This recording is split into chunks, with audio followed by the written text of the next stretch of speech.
We can also cast it by running. Whee! Oh, okay, that was a bad idea.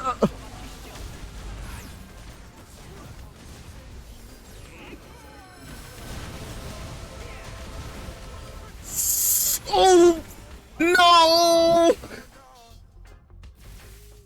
My iframe ended. Oh my god, Numak was like, yeah, that's right, drop it. And so I did. I picked up some notable tips and tricks from my guides and dropped them all into this very convenient video. It's your boy KAIZEN, and here are my tips and tricks for the Legion Raid Ispins. Right off the bat, and right before you enter Ispins, or literally any other raid, consider purchasing some undiluted potions that cater to your character and build, as well as some health potions, even damage potions, and elemental damage potions that are exclusive from the Explorer Club minigame. And of course, how can we forget some health potions as well. For those of you who are using the status bracelets, consider as well using the Toy of Sparkling World, since any status effects will be mitigated for 60 seconds. That means the damage conversion that you receive will be nullified. That's 50% of the damage gone. That's pretty neat.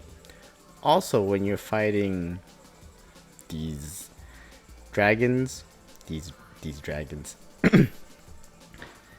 each of these 4 dragons have their own elemental weakness. As I'm showing here in one of my videos, Itrenok is weak to fire. I'll post it up as well, but each of these 4 dragons are weak to a single element, and it's not that big a deal. They're only weak to about 20 elemental damage worth of points, so if you have a ridiculous amount of single elemental damage, that'll work just fine. Another tip that contributes to survivability are the elemental resist magic stones, especially helpful when you are still learning Ispins.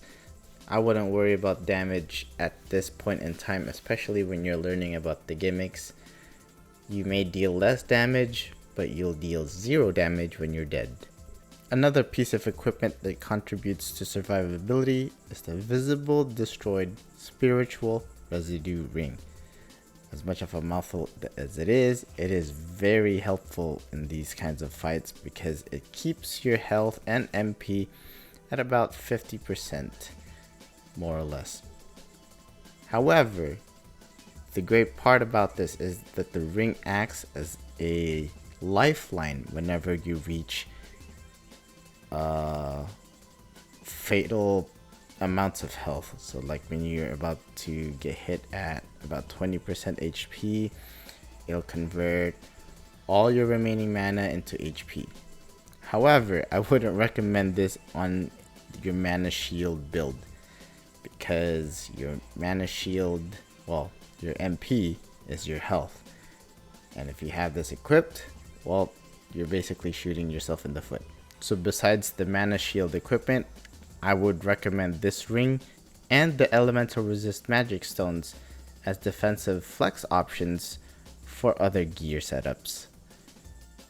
Moving on to Ashcore, we're all familiar with extinguishing his flames via shockwaves from jumping and through water elemental basic attacks. But did you know you can also extinguish them with dash attacks? These are especially more efficient with the male priest subclasses, more notably the Avenger and the male Crusader, as their dash attacks can get them a pretty significant distance, all while extinguishing these flames. Also, when extinguishing the flames with shockwaves, you can increase its size the longer you are in midair. Another tip is when you're trying to avoid Ashcore's homing attack, where he targets and tries to latch onto you to inflict damage, but if you miss, he'll end up dashing anyway and jumping to the sky and landing a huge AoE attack that will leave flames scorching around the area. What you can do here is hug each side of the wall, or any wall, as long as it's any of the sides, like the leftmost side or the rightmost side, and It may seem significant at first, but the area of effect that Ash Core will be inflicting will be hidden beyond the screen. Of course, the damage area will still be there, but hey, there'll be less flames that will be appearing on screen. Another tip is when Ash Core does this flying thing in the air, you notice that he's still available to hit, but he's nowhere to be seen. If you actually have homing attacks, like the Dark Knight's Dark Wavefall with the Talisman upgrade, you can actually hit him from off screen before he descends. Up next is Numak. For phase 1, his only gimmick is this counting color pillar thing that we call Brightening Dawn. Real easy to keep track as long as you make note of the pattern, of the order of the colors that come out. So in this instance, it's coming out as purple, then yellow, then red.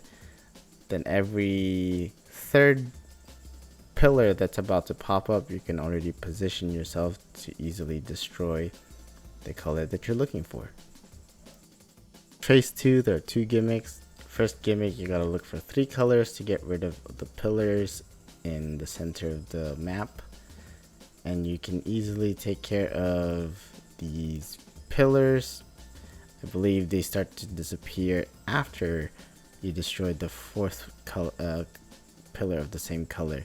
However, there's always one color with 5 pillars. You can easily take care of the 5th pillar because there's a duration to when it disappears.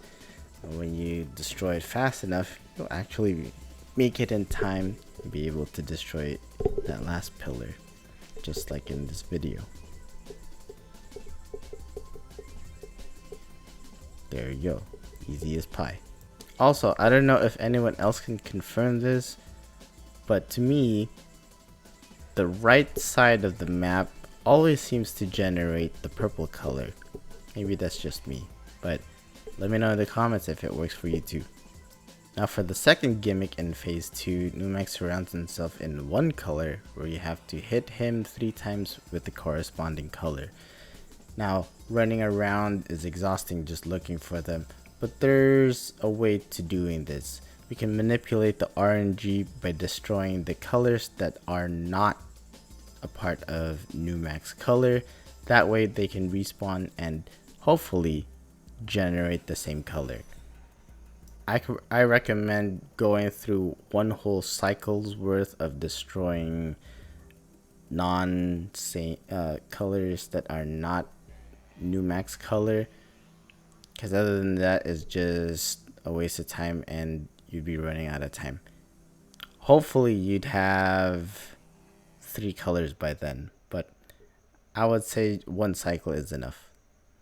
This tip is for my quick thinkers out there.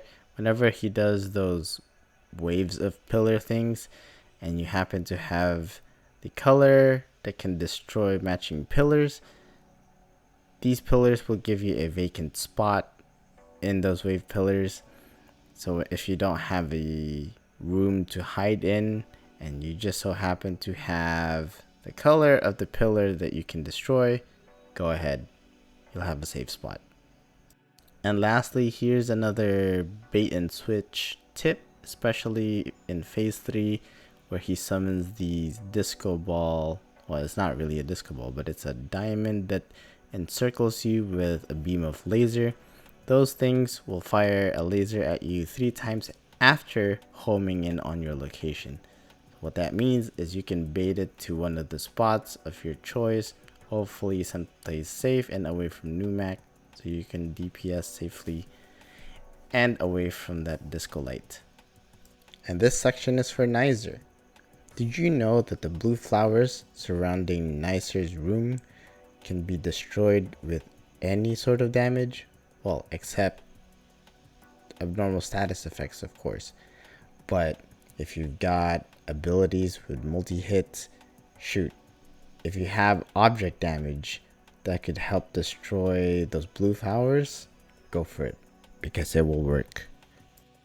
Also, these white stalkers, when you absorb them, not only will they let you grant passage to the blue flowers after absorbing 3 of them, but absorbing just 1 will increase all of your speeds by a certain amount.